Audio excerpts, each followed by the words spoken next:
the firstly elected at the general election of June 7th, 2018 to the Ontario Legislature, and I'm also proud member for the first time. The Black Caucus created in the Ontario Legislature for the first time, and it was the first time ever any political party could actually elect enough members to form a Black Caucus. And I'm also the official opposition's critic for youth opportunities. Wow. I just realized that I didn't go live on the screen. Oh, So we are live on the radio, but we're not live on our screen on Facebook and all that. I don't know if you mind if you would like for to repeat just for our listeners. Thank you, listeners who are watching from Facebook. If you just tune in from Facebook or our YouTube channel, Instagram, thank you so much for tuning in. Sorry for just running late. We just went on live on the radio, but we didn't go live here. So I just wanted to say thank you to all of you that are listening. And I'm going to ask, Honorable Faisal Hassan again to introduce himself for you who are just listening, joining in right now on Facebook and well, YouTube. thank you, Captain Teri P, for having me. My name is Faisal Hassan, and I'm the Member Provincial Parliament for the Great Riding of York South-Weston, where I have lived here over 24 years now here in York South-Weston. And I was elected first the general election of June 7th, 2018. And I'm also a member, proud member of the Black Caucus, a Black Caucus which was created, and it was the first time ever a political party could form enough members to actually form a Black Caucus. And I'm also the official opposition's youth opportunities critic. Wow, what does a black caucus really do Well, for a lame person like me? well, a very good question. I think we are proud members of the community, and we also look issues affecting the Black community, from education to justice to healthcare, all aspect of every legislation that comes through the legislature. We would like to also see how does it affect the Black community, the racialized communities, the indigenous communities, and also everyone else as well. So to look into that and also have amendments and also ideas to make it better. So was that not available before? Not in the sense of there wasn't. This was the first time a political party could actually elect enough members to form a caucus, and that's the difference. And this was also the leadership of Andy Horvath, my leader, the leader of the official opposition, the New Democrats, that have actually made this also possible because they had leadership that also have made sure that the elected members come from a diverse communities. And also, if I may add, Captain Terry B, that also our caucus consists also 50% gender parity. So 50% women, 50% men, as we are strong 40 members at the moment. That is very impressive. So do you see that this is something that's going to continue in the future? Indeed, yes, because we want to have every election, at least our candidates reflect the diversity of our population in Ontario. And we have done that, not just talked about like other political parties, but we've actually implemented. And that's why, for the first time ever in the history of the Ontario legislature, that we have elected enough members to actually form a Black Caucus. And we also have a large members of diverse communities across the province, including gender parity, that is 50% women and 50% men. That is very impressive. That is very impressive. So now, when we talk about issues of, do you find that there are so many issues that are passed or legislation laws that are passed that don't really, work better for the minority?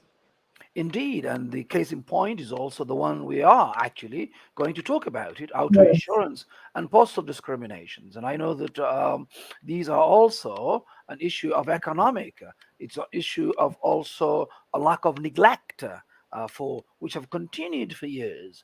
And when you don't have when you are not on the table and someone who can take your issues an advocate on your behalf, those issues are going to be ignored and continue to be ignored. So it's a very important. Representation is very important, and the NDP takes it very seriously. And we also not just talk the talk, but we walk the walk and put also every election the diversity of our province, and also to make sure that not only we just put them ridings that they cannot win, but ridings that they can win, in fact, and being elected.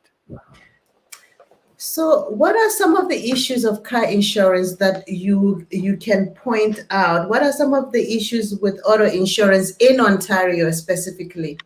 Thank you. That's a very good question. The people in my riding of York South-Weston are being hit hard by high auto insurance rates simply because of their postal code. And that's not right. We pay higher premiums because where we live, and that's not right. This is unfair. It is time, Captain Teri P, we end it community discrimination. For many of us in York South-Weston, owning a car is a necessity. The only way to get to work is to drive because the jobs are outside the community, and long commutes is time spent away from family. And for those facing 2 hour commute by bus, driving to work is the only way they will have time to see their family members and children off to school in the morning and tuck them into bed at night. Owning a car in our community is extremely expensive, and it is becoming more expensive every year. Postal code discrimination means that people who made all the right choices, who bought a safe cars and maintained good driving records, are being punished by insurance companies because where they live and where they reside. It means that working families in our neighborhoods do not have the same opportunities to send their children to extra curriculum activities or save for retirement as other across the province do, because they are spending that money on auto insurance. The real reason for the discrimination, if I may say, it remains unclear. We are not told on what basis and certain neighborhoods are targeted for higher premiums, what data is being used to support these higher costs, or what evidence could justify the claim that a responsible driver is a safe car is a higher risk simply because of their postal code or their address. Now, the other question we need to ask ourselves is the cost of car insurance based on data, evidence, or is it based on prejudice?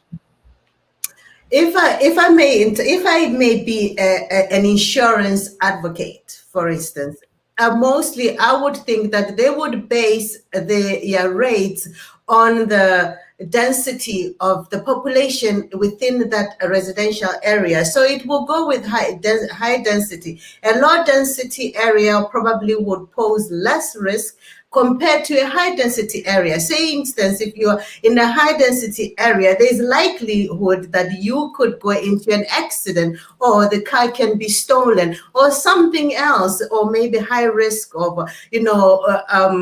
crimes and all that. And that is why maybe within that high density areas, the rates of insurance would go higher. Well, I mean, that's a very good question, but I think we are not in suburban like the northern part of Ontario. We are in Toronto, and the population is density everywhere. As you know, the Toronto is divided into 25 district or ridings. One of my riding is one of those, and equally they have a similar populations. You know, given 1,000 or 2, but they are equally heavily density communities, equal numbers of populations, but still you have certain neighborhoods that pay less. In my own community, average people are paying $3,166 a year for auto insurance, and roughly that means 265 or more for a month. And that tells you in other communities they're just paying a 1,000 or less, and that's not based on evidence of any factors except a postal code discrimination. And this So is not right. what is postal code a discrimination in actual fact, What really? postal what that means is where you live. For example, in order for you to receive a postal mail, you have to have a postal code where this mail will be directed. So in my ridings, probably we might have four or three or five postal codes overlapping the neighboring ridings as well. And these are identifications of a specific street, identifications of a specific community. It's like a code identified in certain communities by a postal code. And that is a geographical location where communities live. And across every community has a postal code to also identify them. So this Hmm. also is identification. For example, our postal code starts M9N, and everybody knows what that is, and they know they can pinpoint where that location, geographical locations, is, where it starts and where it ends, what address is included and what address is not included. So do you think only car insurance uses postal codes, or there are other discriminations connected to postal codes? Well, I mean, we do know now the auto insurance, which when I met the leaders of the auto insurance, they told me this is not working as well. But what we asked them is to do it the right thing and look into this. But so far, as nothing has happened, and I think there might be other ways of discriminating people on the basis of where they live. But I think, but what we know now is auto insurance is case in point, and also other factors, of course, less services, less support, you know. And when we talked about also the COVID, places like us, we have been termed as hotspots, high risk communities, because we're Yeah. getting also less services. And that's also a lot, also a neglect. Specifically, the last 15 years, the previous liberal government have also neglected in terms of investments. We used to have also the hospital right here in Western and 200 Church, and another hospital at Keel and Ingram. Both of them have been moved or demolished. And they have created another hospital in neighboring ridings. So moving services away from the community, that's also another way of a form of denying services and access to services as well. Wow. Oh, I just lost your voice there. Okay. Can you hear me now? Now that's better. Okay, Yeah. can you geographically identify exactly where is York South-Weston in the GTA for someone who's trying to figure out where does it border? Yes, we are the Northwest Toronto. The Northwest, our riding starts east of the Humber River, and Mm-hmm. also on the top of the riding, that highway, well-known highway 401, that goes Yes. through in the exit of Western Road, Black Creek, Kill, and a little bit before Kill. That is the border to the north of our riding, and to the east will be the Humber River, and then also to the south will be also that well-known street of St. Clair, which goes, all the way, uh, um, um, you know, um, east west. That also is the dividing in that all the way as you reach into the Kill and St. Clair, and all the way the Old Western, and also the Dundas and Scarlet there. Where it ends, that stretches that long distance, and then also in the east is the end of the CP rail, where the border that is. Yeah, so it's a huge riding, but it's the same as many ridings of the 25 ridings of Toronto have equal populations as well. We might have a little bit 3 or 4 thousand ahead of some other ridings, but density is the same in Toronto. We have large populations everywhere you go, but still, in some people are paying less than us. Scarborough pays higher premiums, and we do also pay premium. And these are also concentrated of a lot of working people, decent and hardworking people who are working hard. And another thing, as I mentioned earlier, is that because of the jobs have left, all the manufacturing have left in our communities because of the policies of the previous governments, because of free trade, because other trade treaties and so forth. And people are looking jobs outside of the community. So, and the transit have been also neglected. The trains that pass through our community is still diesel. And I've been told we are the only country on earth that allows diesel trains going through our community. And I remember in 2014, former Premier Kathleen Wynne have promised that she's going to electrify the trains because of the pressure of the community and the Clean Train Coalition. To this day, again, that was another liberal broken promise. And nothing happens. They just, during the campaigns, they campaign, they will be offering all of this, but then when in government, they don't deliver it. And this is also another um, promises broken again. But I think that neglect must end. But in auto insurance, it really affects people's extracurricular activities. Yes, I was going to ask you, how does it impact your community? How is this, I know you mentioned a few that, the money that they're paying off could have been used for extra curriculum, Yes, something like like for that. example, other things, like for example, paying like 3,000 a year, over 3,000 a year for auto insurance. That's the money they could spend for food, for Mm, gas, you know, for extra tutoring for the student, for clothing, for other essentials for the family, you know. And I think what is also a problem here is, in order to drive, you have to have a license. In order yes, to then drive a car, you have to have a insurance, you know, yes. and this It's is mandatory. legislated. It's legislated, and therefore it have to be fair across the board, and it is not fair. And that's what makes me outraged that my community is simply targeted because of the postal code, because we pay higher premiums, because of where we live, and this is not right. This It is unfair. It is really unfair because if the populations are similar in every location, in every riding, and then one riding, can you give me an example of a place where you are probably sure they pay less compared to other ridings? Correct. Yeah, I mean, like Rosedale, it's a riding, University Rosedale, for example. Um, Mhm. they pay less than us because they have affluent communities. People well-to-do. You You know. would think that people well-to-do have more money they can pay. They should be paying more because they have more money to pay. Why Well, should I mean, less yeah, people they pay? can use their money whatever they want, but we want fairness.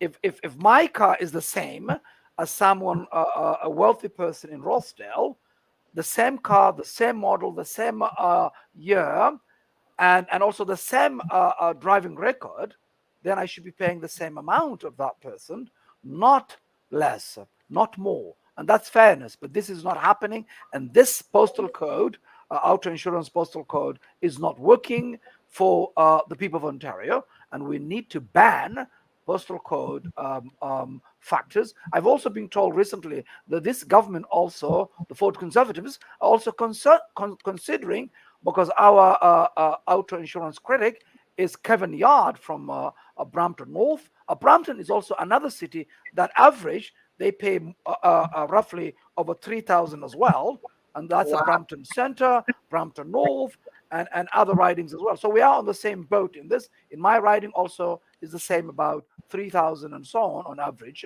and so basically this is not fair at all. So what we are asking is fairness, whether you are rich or poor, whether you live affluent communities and less affluent community. The system should work, a fair system where it's based on your driving record and the car you drive. Okay, so let's say, okay, now we look at accidents. Probably, places where the insurance rate is higher, the accident rates are higher compared to Rosedale. Maybe Rosedale hardly ever has accidents or people hitting on them. Maybe nothing really. There's no high risk. It's safe at that side. So maybe that is why the insurance is cheaper. And then insurance companies would pay more, will have more claims. in the higher density compared to the claims in lower density? Could it be that that is the reason why, it's about claims? How many claims are they getting in higher densities, and how many claims are they getting in lower density areas Well, I mean, or affluent areas? well, I mean, the idea of having an auto insurance is to protect, to ensure if that such things happen, right? Okay, so that's an important point. If you get in an accident, then that's why you have the insurance, right? Yes. But let's talk about evidence. Let's talk about data. That's also lacking, and um, and it's not true. Evidence of whether there is more accidents in one area compared to the other. Right. And also, for example, the last a year and a half, we are in the middle of a pandemic. We know that the reports of the police have indicated that the accidents are down 50% across the board. Yes, because So people are not driving. that's one factor, but also still people are paying high premiums simply because they have not gotten even a 50% break and they have not gotten relief. And this is also, it's not consistent of what they say or the So data. hold on there. You're saying that during the pandemic, people Mhm. still had to pay their insurance, their cars, right? There was Right. no break. That's right. People are not driving. They've been told, stay your home, only go outside for essential services, but still auto insurance have not given people break. And if they did give a break, they have given maybe $10, $15 throughout the year. Somebody who's paying 3,200, $10 means nothing. It's a joke. So we need to make sure that we provide that relief now, 50% at least, so we give them other 50%. I get that. So in order to be fair, uh, um, uh, during a time where no one was not driving their cars, or if they drive less. Okay, so and the data of accidents is down 50%, and it has Yeah. been the trend like this for the past years as well. So people are driving more careful. There are few people, maybe less people, of having accidents. So the numbers are going down year after. Someone who, for example, drives 30 years, they might have that 30 years, maybe one accident or none, and Yes. they're still paying higher premiums. For example, if your son who is under your program or your insurance has an accident, say 10 years ago, still they are using against you that Yes. factor, not you, but your son who's an adult who has not have the same address with you, but so they are using excuses to continue to ask decent hardworking people to continue to pay a higher auto premiums, and that's not acceptable. What we're asking Captain Teri P is to make sure that there is a fairness, and there's no fairness. And the previous governments, liberals and conservatives, have not tackled this issue. They have ignored it, and they have also let us down again over again and again. Wow, this is really. Have you had people come to you and complain about this issue directly? Yes, for far too long, communities like ours in York South-Weston have struggled with unfair insurance practices, resulting in unaffordable auto insurance rates for decent, hardworking people. Even a clean driving record fails to prevent unreasonable rates, sometimes 2 to 3 times more expensive than other communities, simply due to where we live. Previous liberal and conservative governments have repeatedly failed to hold insurance companies accountable for the injustice. Where there are steps we can take and solutions we can implement. Unfair treatment we have experienced at the hands of the insurance companies. We deserve better. My community deserves better, and across the board, people of Ontario deserve better. And we know that previous liberal and conservative governments have come up short over and over again. And the NDP government has put forward bills and motions that will cap the profit margins of auto insurers and end postal code discrimination, and continues to call for a 50% discount on auto insurance amid the pandemic. Waiting is no longer an option. And people have been coming to me, explaining to me. Even yesterday, when I was outside, this gentleman came to me. He says he has never had an accident for 30 years. He hasn't have even a ticket, but still he's been asked to pay more premium rates. And this is also cross not only my riding, but cross also Scarborough and also the GTA combined in Toronto. So who decides on these rates? Who is the insurance company? Okay, so now the government has licensed that everybody who has a license can drive, and also if you are licensed, you are mandatory to pay by legislator to pay the insurance. So they have agreed with the insurance companies, right, to get this thing done. But then they don't come in and see, okay, let's regulate. Who's regulating the rates? Who's checking? So the insurance companies are the ones regulating themselves on their own. The government has no interference with what is going on with the rising of these insurance rates, car rates. Well, that's a very good question. There's a body, a government body, that they could apply every year to request increases, and they don't question. They simply submit their increases, requests, and they have been approved year after year continuously, even though they don't ask them how come communities like mine are paying higher premiums compared to others. And if you're talking about this is because of accidents, because there's a crowded conditions, there are this and this, and this is also the same story across Toronto, which is a highly populated city. So there's no fairness here, and they are also basically following the request of these insurance companies, and they approve them every year. Wow. Yeah, So they know about these. They know about these rates, and of nobody's course. doing it. So, what in your capacity, in your as your party, NDP party, what are the changes in approach? What would you change approach to auto? Okay, what would your party change in the approach to auto insurance in Ontario? What would you change so far? I mean, how are you going to tackle the insurance companies? They're so huge. Well, I think what we're asking is fairness, and I've met some of the auto insurance companies, and some of them have listened. You know, they have met my colleagues. We have now three critics on this file. Now is the Kevin Yard from Brampton North is our critic for auto insurance, and I understand many of them feel also what we feel. They feel that auto postal code discrimination is not fair, but what we need is for them to come up a fair system, you know, to also put into consideration fairness is the key to auto insurance. And that's what we are asking. We are asking also when people are not driving, for example, in the middle of a pandemic, we have asked them to give communities 50% a break, and also to look also the records of people who have been basically targeted simply because of where they live. They're paying higher premiums and so on. Simply is the across the board. If you move to my community, your insurance is going to go up, not because you're a bad driver, because the community in which you moved into. And this is not right.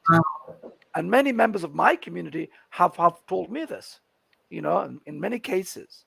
So that's what we are asking. What we are asking is also it will not also make any sense to even include the credit history on the basis of auto insurance. And this is another thing they are thinking about, and they have also trying to also use it. And has nothing to do. Credit history has nothing to do with the behavior of a driver, and that's also I another way of Mhm. basically discriminating decent and hardworking people. I think we're going to take a short break because I want us to talk about that credit issue. You know, connected to car insurance would be devastating to a whole lot of people because I know a lot of people have credit issues here. You know, people coming as immigrants and all of that. So how does it impact immigrants coming in? You know, so we can go and talk about that when we come back.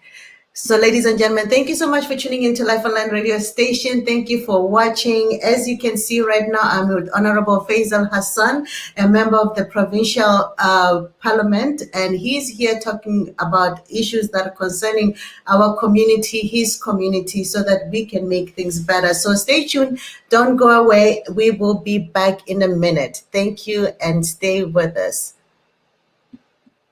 Okay, we're still live here.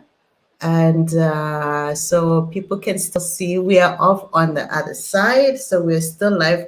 Usually I try to get out of here and then we come back, but usually it takes it's we can do it, or we can still continue to talk on this break and then we'll come back to the radio. We do have people listening and watching right now on Facebook. Mhm. I just wanted to say thank you so much for this conversation. I'll just give it a short break and then we can just come back because our time really drives so fast. That's right. That's right. Absolutely, you're right. Wow, what a very interesting phenomenon. And I would Indeed. like to, I wonder if people can just join in. If there's anyone out there and you'd like to ask a question, please go ahead and you would like to join us on this conversation. You have a question, please join us because we do have some people watching. Join questions allowed.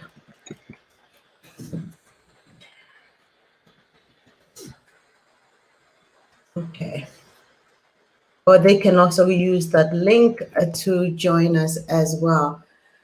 Well, this is really interesting. This is really interesting. We're going to go back again now, just so we give we don't take too long on the break. Okay.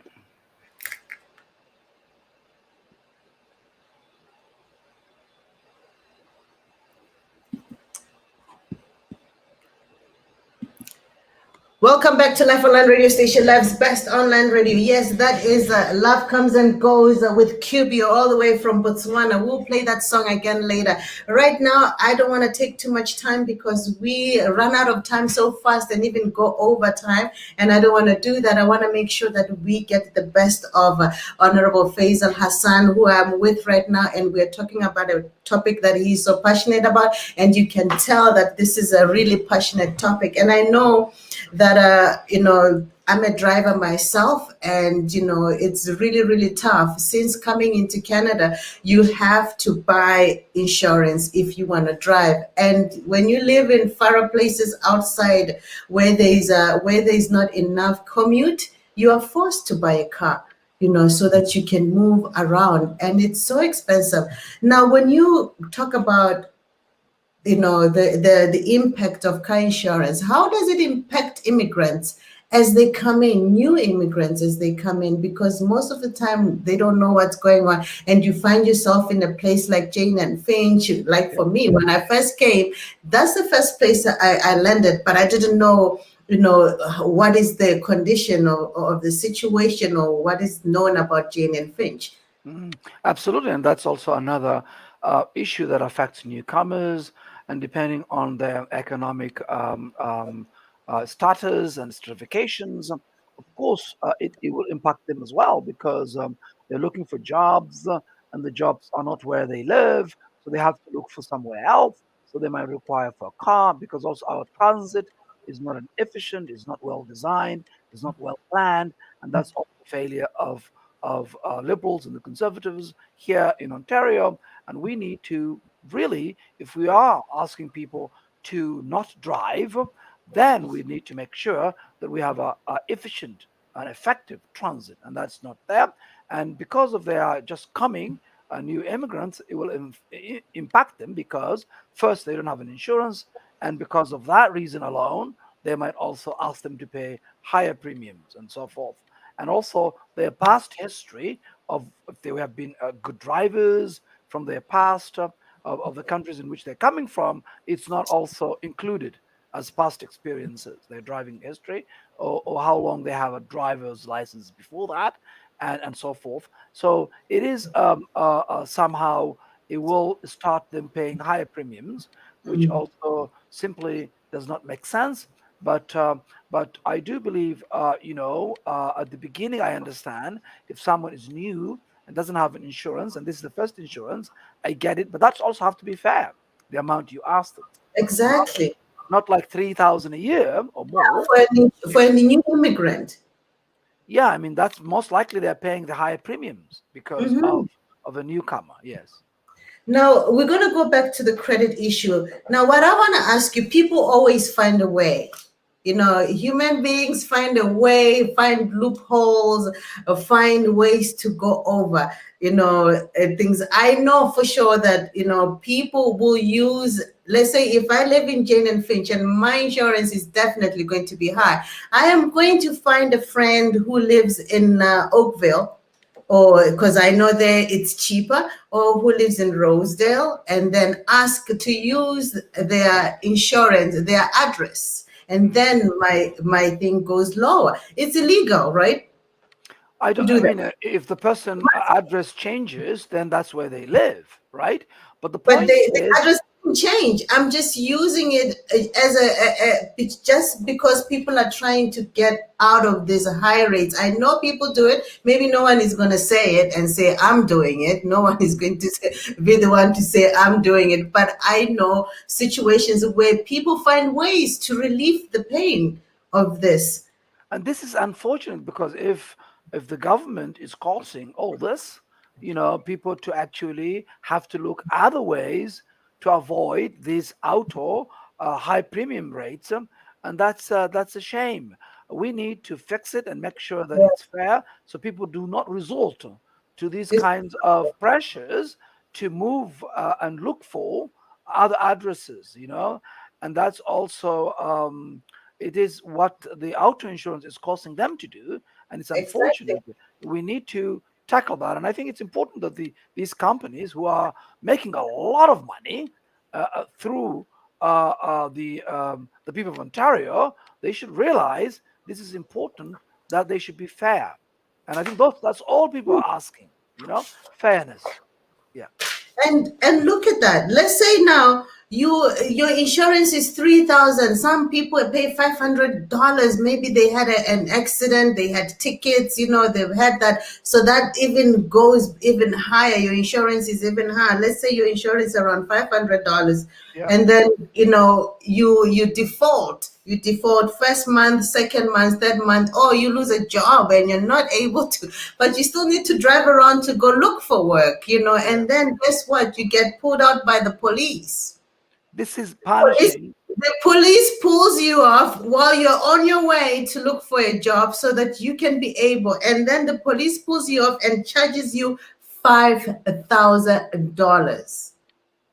That is painful. How many people have $5,000, in their tickets?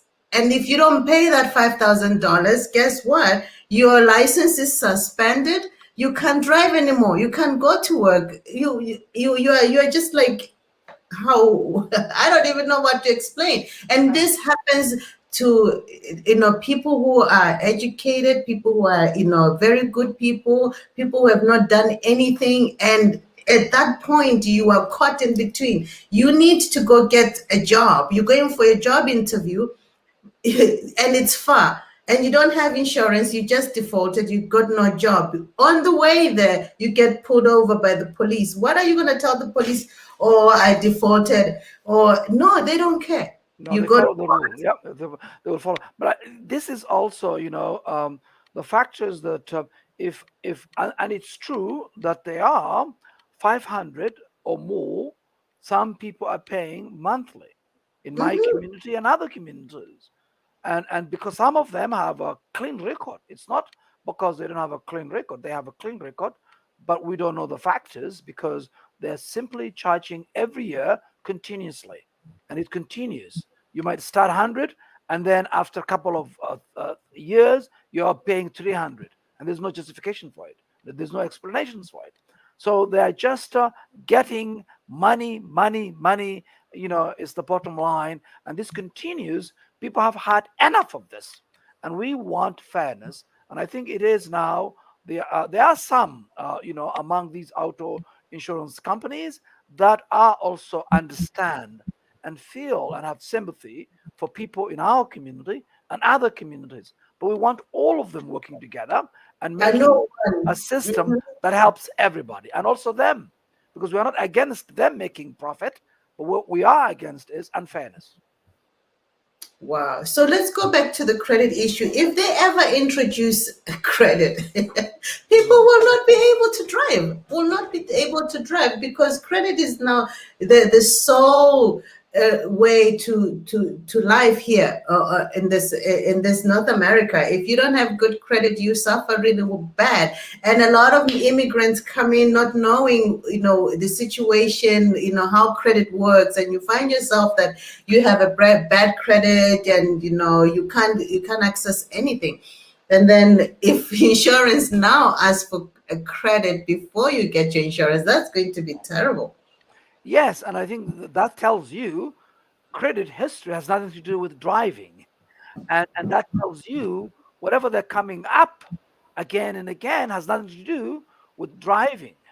It has nothing to do with that, but it's just another reason to increase people's premiums. And that's also unacceptable Wow.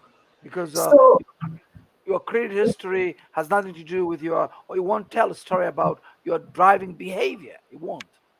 It won't at all. this is really serious, and I think people feel the pain, but nobody has stood up to talk for us and stand up for us. And do you think when we get, what would you ask from the community to write a petition? Would Well, those yes, things? yeah, I mean, we have petitions. They can go to my website, Faisal Hassan .ca, and Mhm. they could go. I have a lot of petitions there, and they could scroll down, you know, and press auto insurance petition. They can sign it there, or they can print it also, and then also ask their neighbors to sign, and then they can mail it to my constituency office, and I'll be happy to table them at the legislature to put more pressure this Ford government here in the Ontario legislature. But also, we, the New Democratic, the official opposition, we have been fighting on this. We put bills and motions to make sure that this government gives break during the pandemic, 50% breaks and relief for people, but it hasn't happened. There's some cases I've heard that some people have been giving some relief about $10, $20, something like that. But that just one time, and we need the entire period, the entire year, 50%. People have been giving back their money because they have not been driving at all. I think this is something we need to ask the auto insurance. Some of them have been very good. I've been told by our critic for the auto insurance, Kevin Yard from Brampton, member provincial parliament from Brampton Move, that they have been helpful. But we want everybody to follow those good model companies, so they can help everybody. Because my health insurance, they paused the premiums for the whole of the pandemic, and then asked if you want to continue. When you're ready now to continue, then you submit the form and whatever. But then you are still covered. You were still covered if anything happened. You were still covered, which is a good way. That's a good. Now you could see that this company cares for people. You Well, I know. mean, exactly. I mean, there are some companies, insurance companies, that have a better practices, and there are others who just want to increase their members, every year or continuously, and that's also the case. Just grabbing more money, but I think fairness is the key, and I think this we had enough of this being targeted because of where we live, and decent, hardworking people have been really wanting this issue, auto insurance, to be dealt with here in Ontario. And this is the time and opportunity for us to get it right. Wow. Do you think we will ever get it right? Absolutely. As long as I am a representative of the Ontario legislature, I will make sure that we legislate a fairness, you know, so that we also help families. But this is not helping families. They are not able to afford childcare. They are not able to afford other services that they need. And now the jobs are not in their communities, and because of free trade, because other trades that previous governments, liberals and conservatives, have made, all the jobs have gone somewhere else, and people are struggling. And yet again, we continue to pay high premium auto insurance. Wow, this is really serious. It's really It's a concerning. crisis. Yeah, it's a crisis. It's a crisis. And now, when you go into to table this matter, who do you confront exactly? The opposition party? No, we are the opposition I mean, party. The the the government. government. Yeah, Yes. this government. I also put a motion, and we put bills as well on this regard, banning postal code in the practice of auto insurance. The government voted down again and again. They You know. voted it down. So Yes, this was something that was on the table. Was a yes, we bill. have. Yes, we have put about more than three motions already, and also three bills on this issue, and they voted down each and every one of them. Yeah. So do they give reasons why they would say no to to a bill that says basically, because they have to look at the principle of the bill, right? To say what is the principle of this bill? Why do we have to have a postal code, erased? Do they have reasons why they would vote it down? No, they just vote everything we propose, because sometimes they do support some things we propose. There's no doubt about that. But what they are trying to do in this case is they haven't experienced what our community is experiencing, because they represent an affluent communities. Some of them represent our communities that are struggling, but they don't have the guts and the courage to stand up to their to their leader and say, this also affects my riding. So some people who are in other writings, they, let's say Brampton, and they can feel those things, but they're not standing up to talk about this It, stuff. exactly. In Brampton, for example, the average is over 3,000. That means there are more people paying 500, 700 more. And there are two members from, I think, Brampton West and Brampton South that are member of the government. They haven't even, they voted against something they were They helping their voted community. against it, even though Yeah. they were involved in that. Is there a reason? Maybe there's undercuts that the insurance companies do give, because obviously there must be undercuts somewhere, that are given or back. I don't know what you call it. That the insurance would give the government so that they can keep on increasing. Why Well, would yeah, and it's a with surprise to me speculation, that it's a, speculation? yeah, exactly. It's a surprise to me that when other members representing Brampton, Brampton Centre, Brampton North, Brampton East, members of the official opposition, Sarah Singh, Kevin Yard, and Groton Singh, when they propose bills and motions that are helping their community, folks from other ridings like Brampton West and Brampton South, where they voted down again and again, is also across all the progressive conservative members in this file. They have uh, they have not been showing interest in this and hearing the concerns of people who have been discriminated on the basis of their postal code. So basically, you are concerned about the community, but most people are not really concerned about the community. So would you say that there is some kind of discrimination within your caucus? Like, My okay. Not my caucus. My caucus, we are united to deal Mhm. this issue because we brought bills together. My members of my caucus, like Tom Rakosovich, who represents Jane and Finch and Humber River Black Creek, have also brought a bill which I've also voted, in favor of fairness and protecting consumers in this regard. But the Progressive Conservatives voted down. The same thing also members of Brampton in our caucus. So in our caucus is united to deal with and banning postal code discrimination, but the government members, they are not working with us in this regard, and that's where the problem is. For me, conservatives or the PCP always remind me of very affluent people, people who are very high class, people who always want to maintain and be there all the time. Anyone who is under is not considered. That's like the impression we kind of get. Well, maybe I may be wrong, but the impression we get is like that's where liberals, I find them, they maybe they include people, NDP include everybody, but when it comes to conservative, it's always like the higher, it's always a, lower class, middle class. I'm Well, not sure. well, I think the It's always liberals, like the top class. but They but want to be but but remember, the liberals and the conservatives, there's no difference. You might see no difference at all, and I'll tell you why.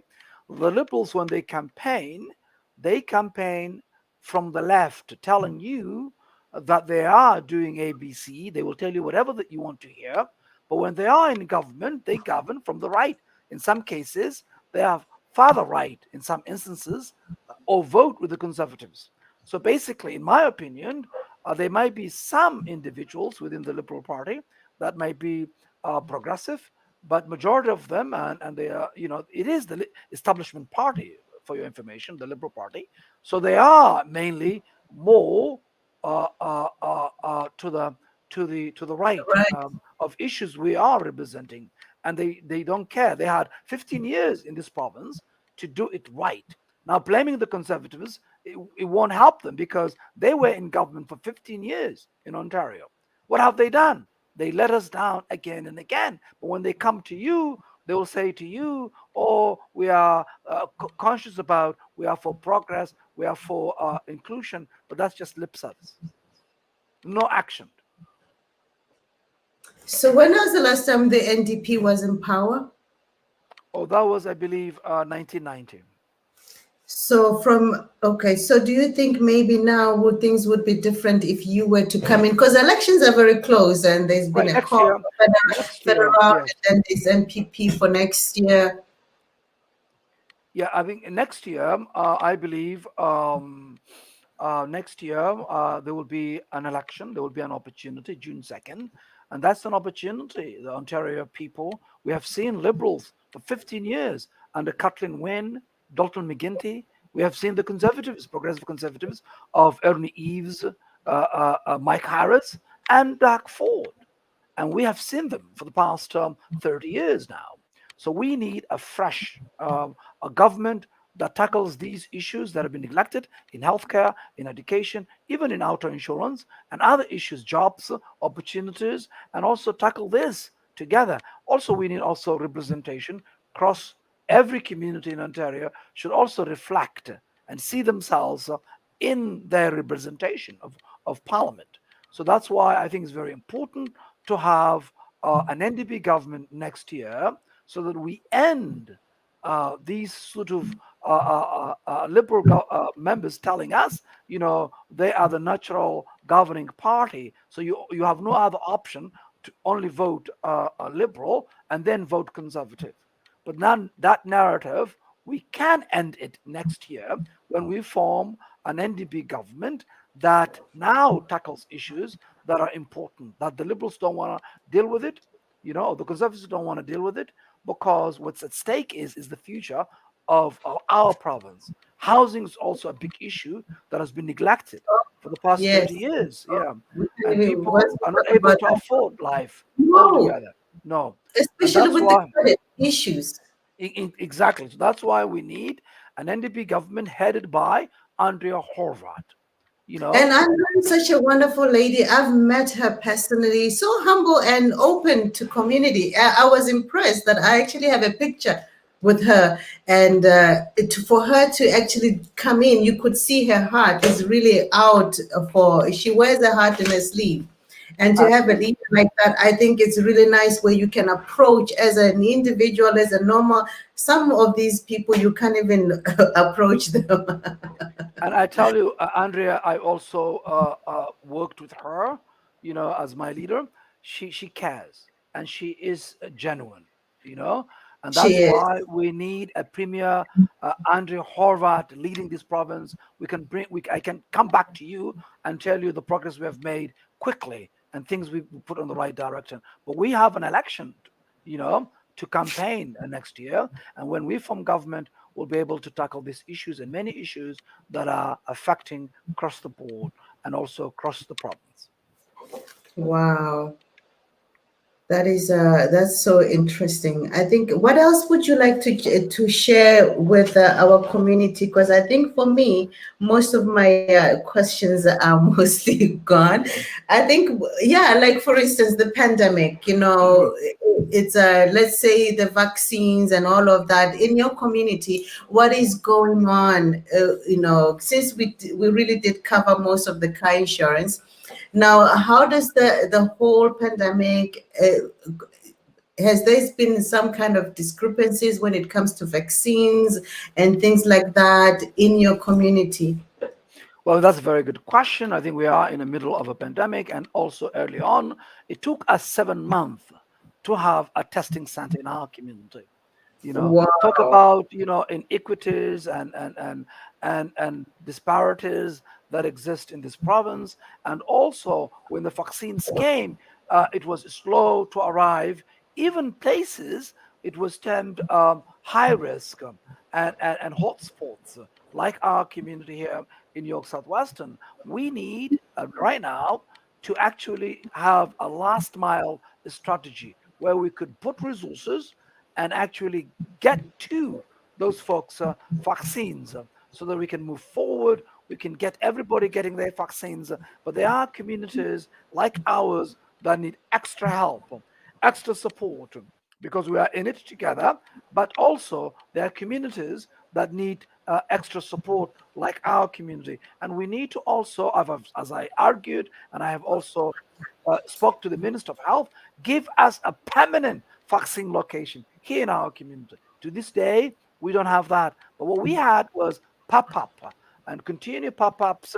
And I would like to thank the West Park Health Care Center, Humber River Hospital, Women's College Hospital, and other community health centers such as the Unisum and also the Black Creek Community Health, and others who have been very instrumental of actually carrying on pop-ups in our community. But still, we need more resources to actually go to people and also educate people and provide more, like your show, giving a more educational aspect of this, and also other places to put resources to do that message into the community, and making sure that people get the message and why it's good, why is it good to have the vaccines now, and so far in Ontario, there are about 74.4% that have been that have gotten their second doses, but about maybe over 83%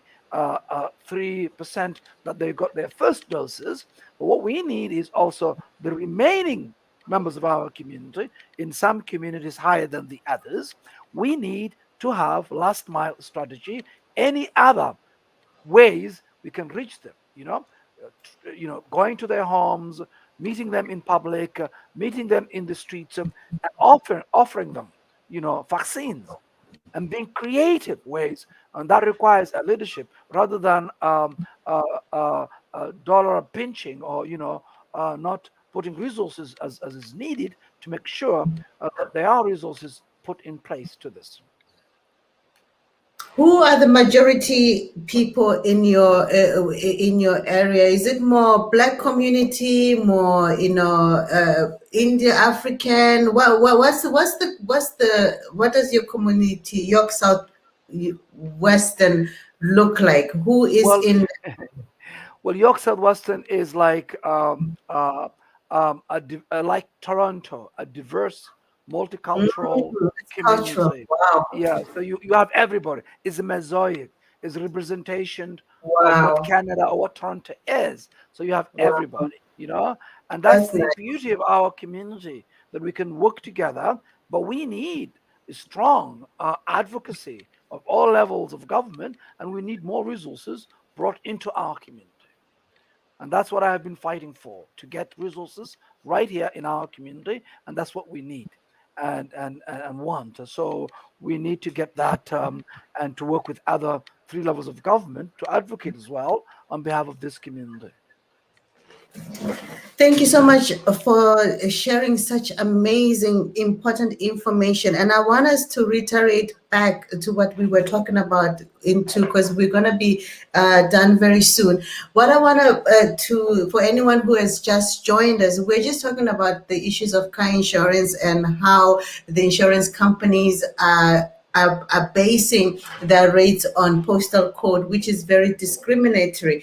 Now, I wanted to ask you, Honorable Hassan, once again to retaliate for you. What would you want the insurance companies to do or to give to people, or as a fair? Let's use saying fairness. What is fairness for you? Well, by And fair, yes, that's a very good question. What fairness means to me is that driving record must be based on your driving record. If I'm driving since 1990 and I haven't had any record, I mean, any bad on overall aspect of driving, that should be a factor. You individual driver, and also the car you drive.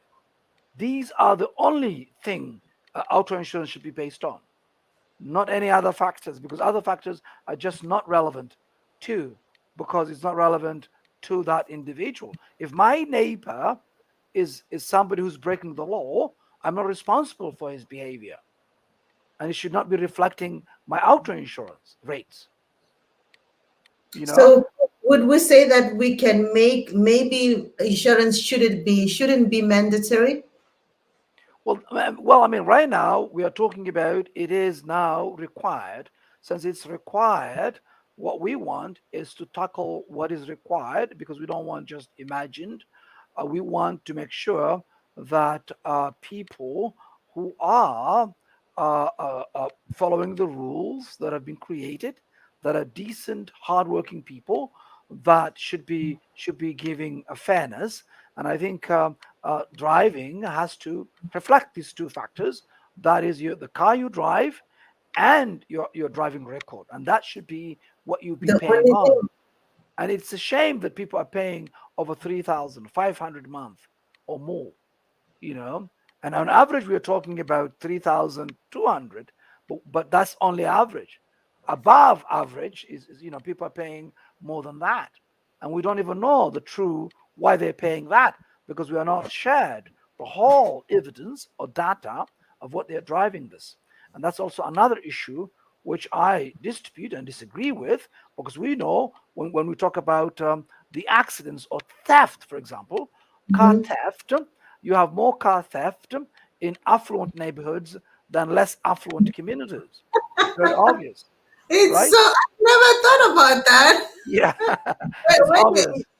Yeah, and and also accidents have been down for a while and continue to go down. And the report has been 50% down last year, and continuing to go down. So if that is the case, why it shouldn't be reflected on the auto insurance? People are also driving less. wow, it's just, wow. Yeah. That is so So true.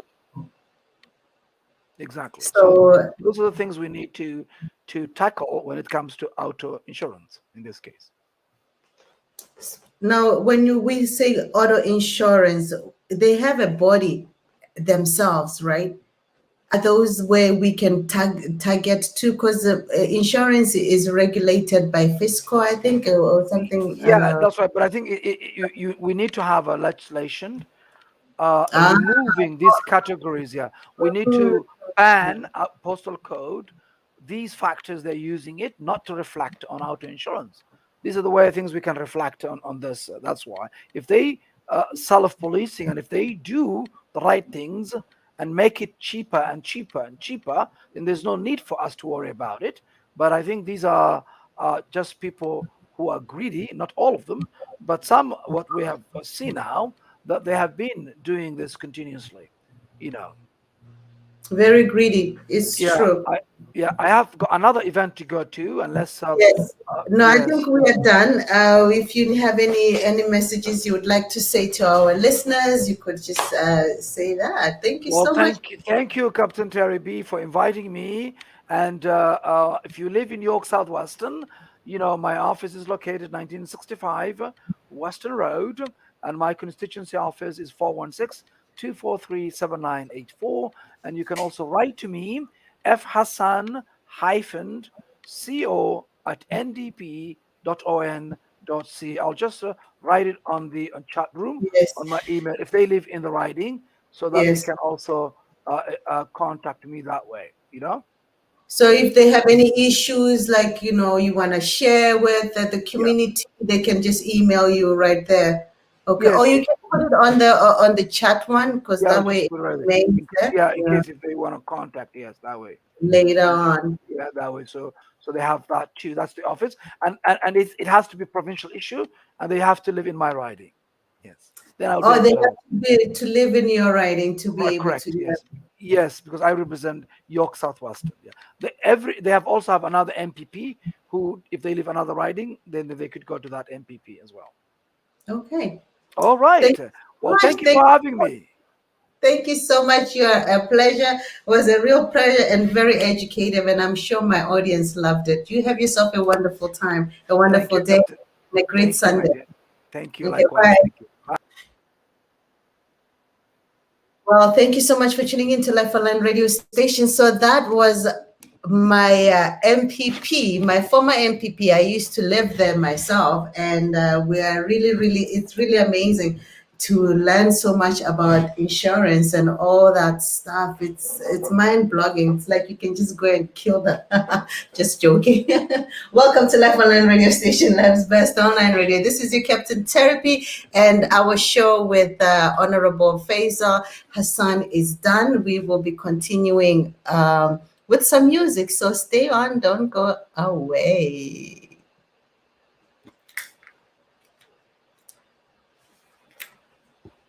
I'm going to end this broadcast. If you're watching, thank you so much. If you're watching here on Life Online Radio Station on the screen itself, thank you. I am really happy that you're here. It means a whole lot. So later on, we'll be dancing. You're going to be dancing with me. I hope so. Let's see what's going on the radio. Oh, yes, some Salif Keita.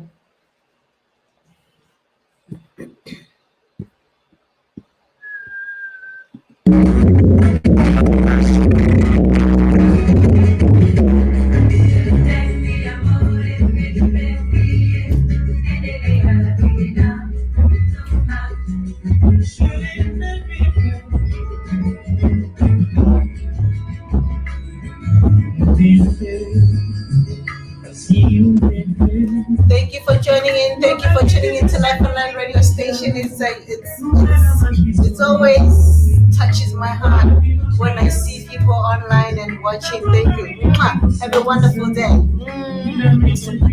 Love you.